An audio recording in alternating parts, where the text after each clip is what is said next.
Hello students, Michael Sanchez here with Kyle. So Kyle, when you first started learning violin, it was pretty squeaky first couple days. I'm sure you're not alone, as a lot of people watching out there are having troubles, getting certain sounds they don't like. They're getting squeaks and squawks and bounces and all sorts of things. So first, tell us some things that you've learned as far as keeping the bow solid on the strings to where it doesn't bounce, it doesn't do some of those things. Well, little I know is that if you're gripping too hard, it's going to screech. Exactly. And if you're holding too light, it's just going to bounce. Is that right?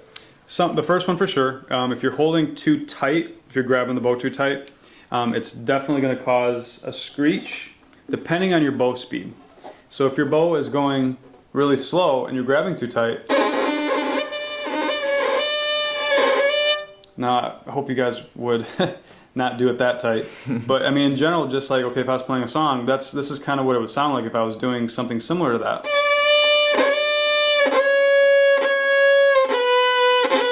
So I'm only using a little bow and I'm grabbing way too tight. So let's first, let's kind of get a little bit more deep into that as far as the bow grip. These are things you can do to make the bow too tight. The thumb. Very easy for the thumb to press up against the bow. Mm-hmm. So what we want is we want the thumb to create a V. See my V? Yeah. If you put the thumb into the groove with a V, most likely you're not going to be using it to press up against. The thumb is just there to hold the bow up. It's not there to actually guide the bow. So right now I'm bowing with my thumb. We don't want that. It's just there to hold it up so that when we press down, it's not going to collapse.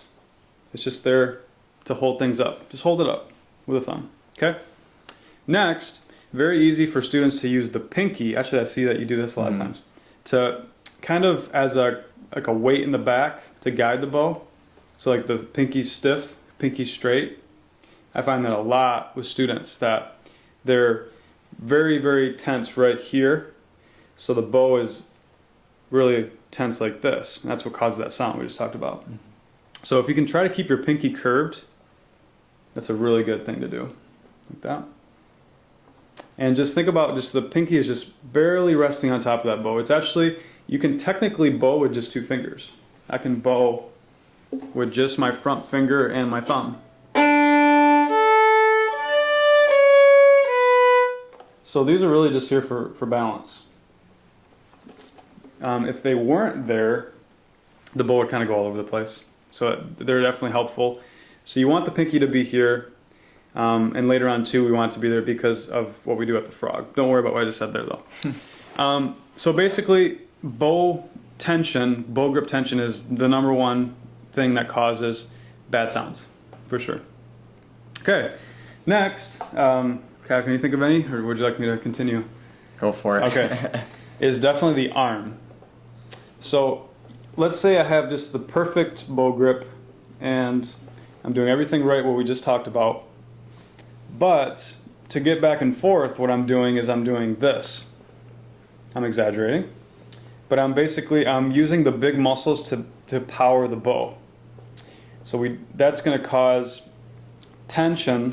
Basically my arm is now tensing up against the bow, which I can get kind of the same sound. All right, my grip is perfect, but now watch what my arm's doing and watch how much bow I'm using. Okay, my bow grip's not tight, but my arm is guiding the bow. See that? Mm-hmm. So what we need to do is we need to not do this. We need to extend and bend. Okay? Now because I'm extending and bending, now there isn't tension up against the bow. So there's a lot of drills on my website that you guys can take advantage of, like the wrist practice. We've had to do that, right? Kyle, yeah. Keeping the wrist level, bending into the claw like this. So the #2 biggest reason for bad sounds in the violin is definitely your arm. So we have bow grip, we have arm. Okay? #3 kind of relates to what we talked about earlier as far as the amount of bow we use, because even if everything's perfect, if we're only using this little bitty itty bitty part of the bow, it's not going to sound good. So let's say I have everything perfect what we just talked about, but I'm only using a little bow.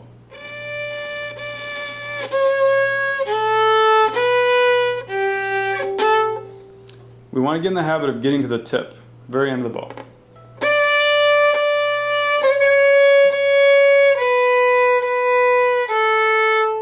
So now my bow grip is relaxed. My arm is not doing this. I'm extending and bending, and I'm getting the tip. Okay? And throughout that, this is something that is going to be explained a lot on my site. This finger, the index finger, should be pressing down, guiding the bow, telling it what to do. Because something has to get the bow back and forth, right? That should be done from this finger. That's a lot I just threw at you, but everybody's kind of in a different position. So anything I just mentioned you could be having trouble with. And if you get any sort of bad sounds, there's definitely one of those things probably you're doing incorrectly. So thank you so much for watching today's lesson on some things that could be causing bad sounds in the violin. If you're just starting and you're just a beginner, there's no way around it. I have a lot of students that are just starting out that are kind of perfectionists and they don't want any bad sounds, and that's almost impossible because you just have to get used to the stroke and it takes time. So thank you so much for watching. Email me if you have any questions, rivertownviolin@hotmail.com. Have a good day.